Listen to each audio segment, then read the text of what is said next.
Okay, I think we started. Okay, hi everyone. My name is Haitham. I'm currently president of IFMSA Palestine, and I'm running this webinar on behalf of EasyMarks, who is traveling and can't be here. This is a joint project from IFMSA Palestine, Mitten UK, IFMSA Pakistan, IFMSA Morocco, IFMSA Mexico, and IFMSA Grenada. We are joined today by GlobalSurg, an online surgical research collaborative.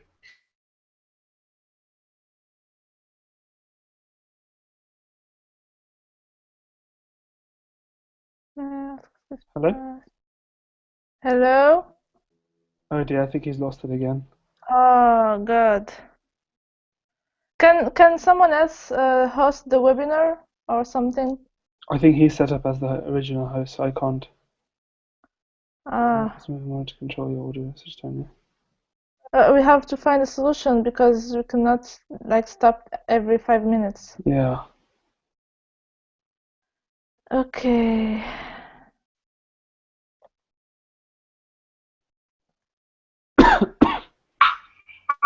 Hello? Hi. Back. Yeah, I'm sorry, the electricity went down again. Hey Tim, can we find a solution to Sorry? this? I mean, can anyone host the webinar? Well, I don't know, like this is easy access. I'm using my data now because like I'm sitting in darkness. But anyway, we can continue. Okay. Okay. Okay. Should I So start yeah, presenting then? wait, let me like start this thing as a beginning. Okay. We are running two webinars for us. This one will be basic research skills sessions. If you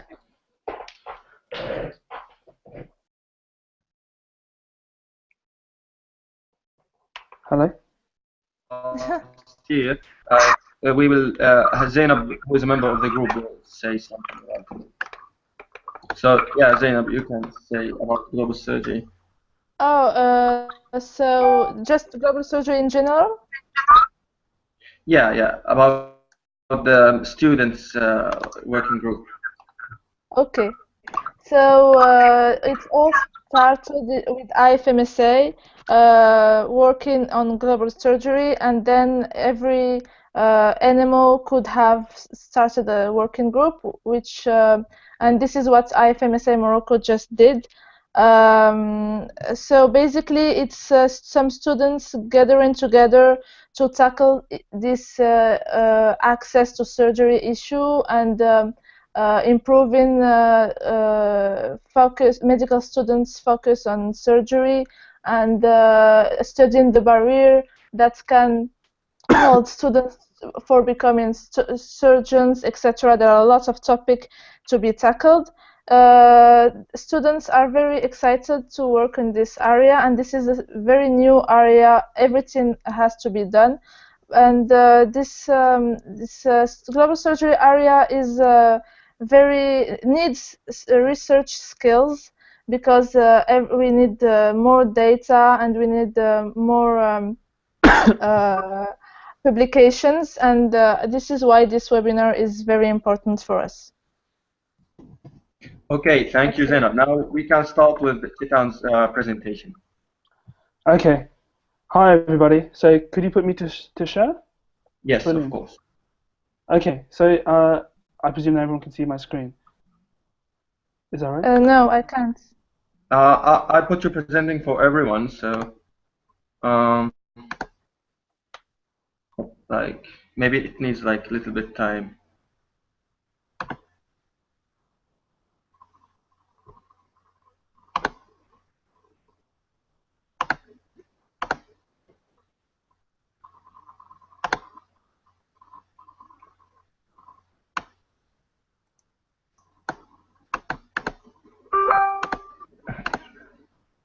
Still not working? I'd say you're presenting to everybody. Yeah. Ah, here we go. Screen share. Let's start this. Yes. Okay. Share. Okay. So I think everyone should be able to see my screen now. I still can't. Oh, yes. Yeah, Perfect. so you can see my presentation. Yes. Okay, brilliant. So, hi everybody, my name's Chetan. I'm one of the doctors working with GlobalSurg Collaborative. So, just to give you a brief introduction, we've been running this research skills course across the UK and in Ireland, and now this is the first time we've had the pleasure of hosting it alongside IFMSA.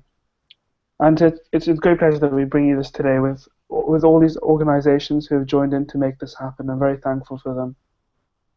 So we've got two presentations today. The first one is how to get involved in research. This is a kind of practical session which involves tips and tricks about different types of research studies that you can get involved in and how to get involved in them. And then we've also got a presentation which is more factual, and that's based on the audit cycle. So just to give you a start off, I'm just going to play a short video about GlobalSurg to tell you what GlobalSurg is all about. So if you just hold on for the presentation. GlobalSurg stands for the Global Surgical Outcomes Collaborative. It's an international network from medical students to consultant surgeons. The last study, GlobalSurg 1, collected data from across 67 countries. This included 15,000 patients. We found that surgical site infections are one of the most common post-operative complications following midline laparotomies. The incidence more than doubles between countries of a high human development index and those with a low human development index. Combined with the growing rates of antibiotic resistance, it is important to investigate this further. GlobalSurg 2 is a project launching in January 2016 and aims to determine the incidence of worldwide surgical site infection following gastrointestinal surgery. The secondary aims include finding out the rates of antibiotic resistance, how 30-day follow-up is completed across participating centres, and the impact of pre-hospital delays. This project is your chance to be part of a growing global network and contribute to incredible surgical research. It's also an opportunity to gain authorship on papers that are cited on PubMed. There are a number of roles available. You can take part by forming a team at your healthcare centre to collect data as a collaborator, or evaluating data collected at your centre as an independent validator, or even coordinating and supporting teams across your region as a lead. Start by registering on globalsurg.org, where you'll be able to access the study protocol and online training modules. These will guide you through the project. Remember to apply for audit approval at your healthcare centre early, as you won't be able to start collecting data without this. Remember that support is always available through regional leads or the steering committee, and they'll be able to answer any further questions.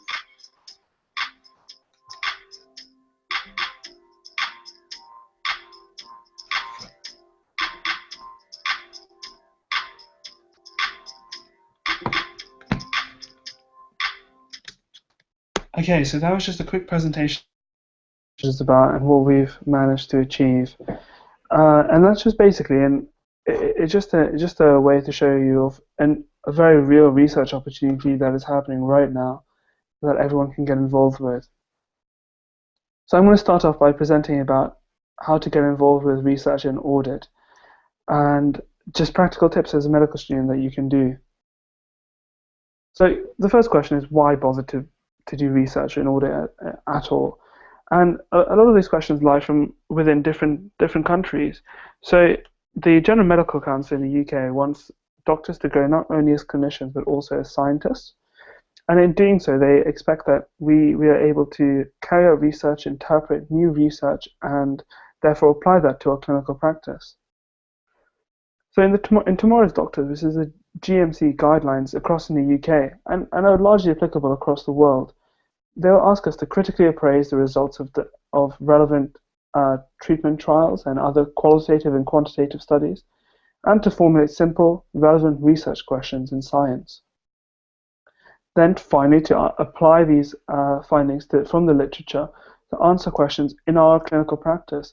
And that is what's the most important thing about doing research, is to improve our own clinical practice and how we deliver it to patients. the real reasons for this as well. So as a student, you learn more about your particular topic. You certainly learn more about a particular topic than your peers do, and in some cases, more than doctors. In the UK, it gives points as you're applying for jobs, and I'm sure this is relevant across the world as well.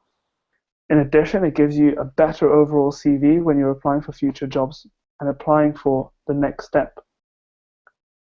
If you think that medical student research isn't important and that medical students shouldn't take part in research, well, I would say that there's a lot of different things that medical students have discovered. Medical students were involved in the discovery of heparin, insulin, and the sinus atrial node. So these are very key discoveries in the progression of science. But participation isn't easy. There's many obstacles. But the benefits is not only suffered only for medical students. It also applies to different people, and it applies to the faculty members of the professors who you'll eventually approach projects with. There's many articles to say that, well, actually, the people who supervise medical students are overall better doctors and that they produce better quality research, and therefore that's a good incentive for other people to get involved in research. Now, what does doing a research project look like? Well, the first stage is that you determine a problem. You gather information about the problem, and you gather information about in trying to answer the problem. And once you've gathered that information, you try to analyze that data. And once you've analyzed it, you record it and you publish it. But although this looks really straightforward, there's actually lots of brick walls that come across your way. And there's lots of problems, and at each different stage, especially as a medical student, that you encounter. These barriers are so there's a study done, and they felt that although 86% of them felt that research experience was useful for medical students, they felt that they were frustrated by a lack of research opportunities. The majority of them thought they hadn't been asking the right people, and there was a lack of interest from potential supervisors. And these are all problems that students face. So just to give you a recap of what I've done and to give you a personal example, in my third year of medical school, I approached 3 different people to carry out a research project. The first was a professor at University College who was asking me to analyze TB in populations across London. The second was an anaesthetist at Imperial, my own university, who wanted me to analyze the safety of an endotracheal tube. And the third was a really cool thing, was they wanted me to look at a robot. The problem with all of these things is that they were all led by professors or by consultants and by very senior people who didn't really have the time as experienced and busy clinicians to help me as a medical student. The problem with a lot of senior people is that they don't have the ability to give the support that you need as a medical student when you're first starting out on a research career. And so for that very reason, all 3 of these projects fell through. The first one, I didn't know enough about TB to carry out a project. The second one, I certainly didn't know enough about intensive care. And the third one, I didn't have enough clinical knowledge to learn about how a robot functions in theatre. And so that's a mistake I made, and that's something to keep in mind when looking to do your own projects in the future. But then, what can you do as a junior student? There's no real right time to start. You should start before you think you're ready. So you should start to look to do projects before you think, this is when I want to do it. You have to try and collaborate with your fellows, so with your fellow medical students, if that means someone in a few years above you or a junior doctor, and say, can I help you? That's a very good way to get someone to help you work and push things through. And the last thing is to be realistic and keep pushing this. You'll ask a lot of people but only get a few answers. So the more you try and the more you ask people, the more they'll see your enthusiasm and the more you'll get from that. You should ask around, you should ask your colleagues, and you should ask your friends who has good projects and who is a good supervisor. And by that, what does that mean? How much support will they provide you? What will they do for you? And what will they allow you to do as well? When you are finally going on with your project, you should, before you start your project, you should make sure you find out what your role is. Find out the support that you will have in terms of other people apart from your supervisor. And most importantly of all, what will you get from this? If you spend your 8 weeks of your summer holiday, or you spend a considerable amount of your time doing this, what are you going to get from this overall experience? The next thing to do is to have a plan. So this is a really good diagram. It's present from the British Medical Journal, and it shows what the steps are of how to go through doing a research project. The first is to make the conception and design the project, then to collect the data and analyze it, and submit that for abstract or publication, and then present that as a poster presentation or as an oral presentation. You can do an audit. Audits are happening consistently throughout the hospital. They're an important aspect of clinical governance, and they occur all the time in your hospital. So approach your junior doctors, who will often be doing it, registrar doctors, and consultants as well. And you can ask them if you have any audit going on and whether you can help out in them. At this point, this is where you go back to the collaborate with people. Work with people who you're placed with, your fellow medical students, your friends, or anyone who's interested in doing that. Whether that be a nurse who works in the ward, your options are quite various, and the more people you find, the more help and support you'll be able to do for your project. So this is a really simple example of a audit or a service evaluation you can do, and this is to look at satisfaction of patients after their cataract surgery. And it's very simple procedures. We went through every step and what happened when they had their cataract surgery. So we asked them in the eye clinic whether the doctor introduced themselves, whether they make you feel reasonably relaxed, etc., etc. And we asked the patients how they felt about these different things. And eventually we were able to feed back to say, well, actually, a lot of doctors didn't introduce themselves. They didn't give a clear explanation. And that's a very simple project that you can do to greatly improve the provision of service that we provide as doctors. Now, there's lots of different types of research you can do apart from the audit that we've already discussed. The easiest and the least likely is at the bottom, which is the personal communication and case reports. And the trickiest things are the meta-analysis and systematic reviews. Doctor, sorry for interruption. Can you share your screen again? Ah, okay. Thank you.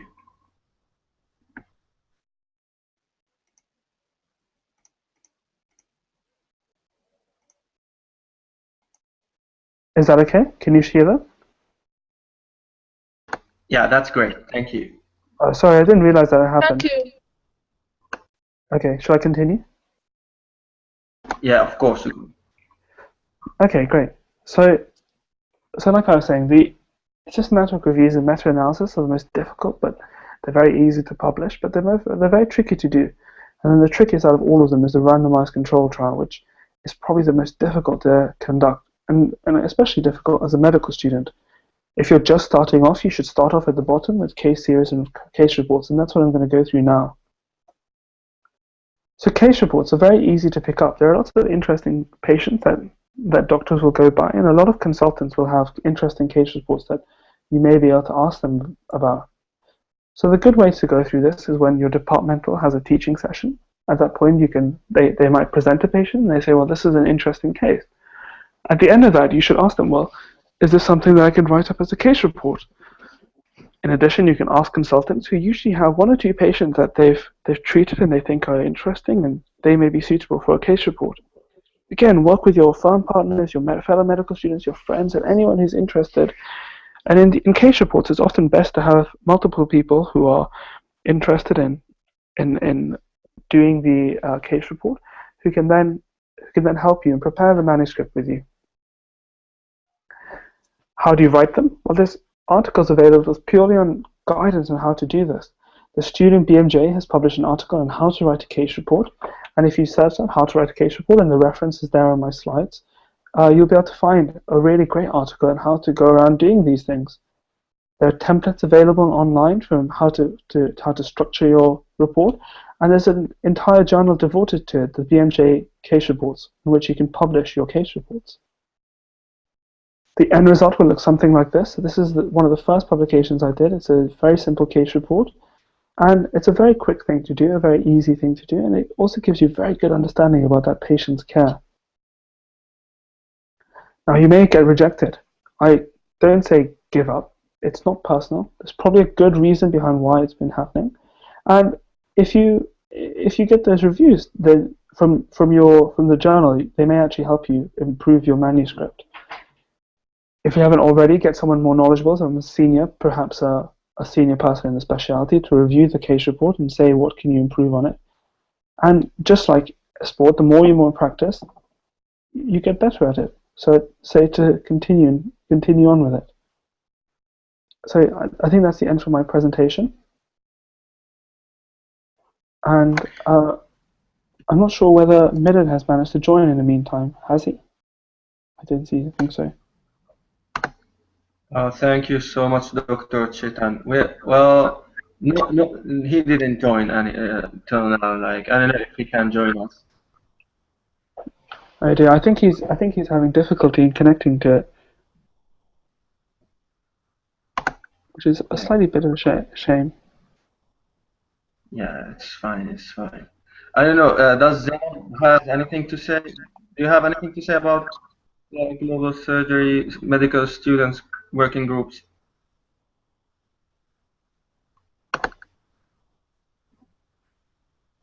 Zainab? Yes. No, nothing to say. Does Yeah. anyone in the audience have any questions? Actually, we don't have real questions. We had a question like from Zacharias. He said that he didn't see the diagram you mentioned. Ah, okay. Should I show you the diagram again? Okay.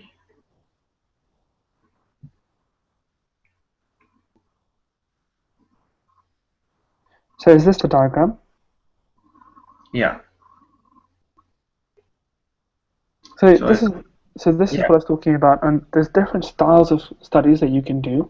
The easiest at the bottom is the case reports and the personal communications. Personal communications are usually invited by senior lecturers and by specialists in their field, and it's not usually something that a medical student can do. But going on to case reports and case series are very simple things that you can do by approaching your consultants, like I said, and finding interesting patients that you can then write up and present. As you go up the pyramid, there are less and less of these studies because they're more difficult to do. And until you get to the top, which is the systematic reviews, which are very tricky to do, and the randomized control trial, which is possibly the trickiest one of them all to do. Is that a good explanation? Sorry, I can't see if there are other questions actually. Actually, this is the only thing that we got on the questions list. Okay. We didn't get anything else. So Dr. Medhun is not joining. No, I don't think so then. I shall Yeah. try and ask him one more time, if you just give me a minute. Okay, we can wait.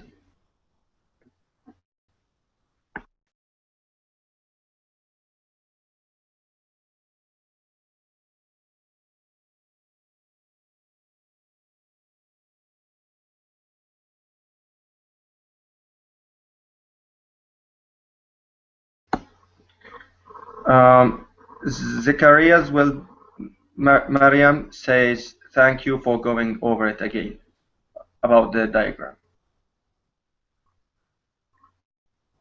You are welcome. Okay, thank you very much.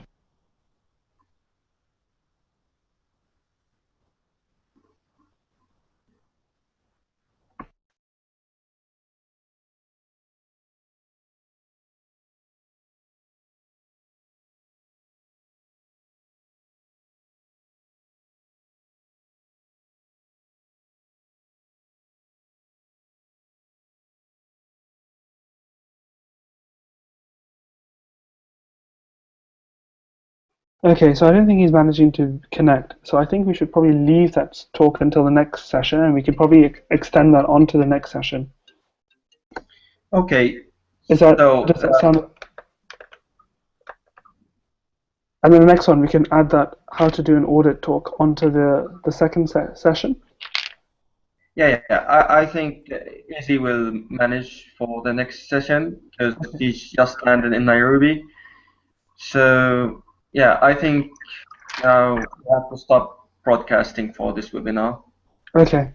So the next session we'll be talking about how to we'll be talking again about levels of evidence of different types of studies and how those studies are designed and how they're conducted.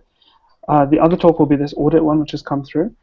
And then the other talk will be another practical how-to talk, and it will be about how to write an abstract. So one of our senior registrars, who is very experienced in this, will give a talk and give you practical tips on how to write abstracts when you're submitting your research projects. Yeah. Okay. Thank you so much, Dr. Chital. Yeah, Zainab, you want to add something? Yes. Please, Dr. Chitan, can you send us your presentation? Of course I can, yeah. Thank you. Yeah, thank you so much, Dr. Chetan, for joining us in this webinar. I would like also to thank Zainab Bentounsi from IFMSA Morocco, who's working in the Medical Students Global Surgery Working Group. Thank you for everyone who watched this webinar, and hope to see you again in the next session. Thank you so much. And thank you to Haytham Sourayer, the Palestinian animal president, for hosting the webinar and doing so much effort so it can be all right. Yeah, Dr. Chetan, we have here another question from Zacharias. He said, is it possible to have the slides for the later reference? Yeah, of course. Yeah, okay, that's great. Yeah, I don't think we have more questions. As I said at the beginning, I'm running this webinar on behalf of EasyMarks because she's traveling. So hopefully the next webinar will be run by Easy. Okay, great. Thank you everyone for joining. I hope it was useful. Yeah, it was very useful. Thank you so much, Dr. Chetan. Great, okay. Okay, see you soon, everyone. Bye. See you soon. Have a good day. Bye-bye.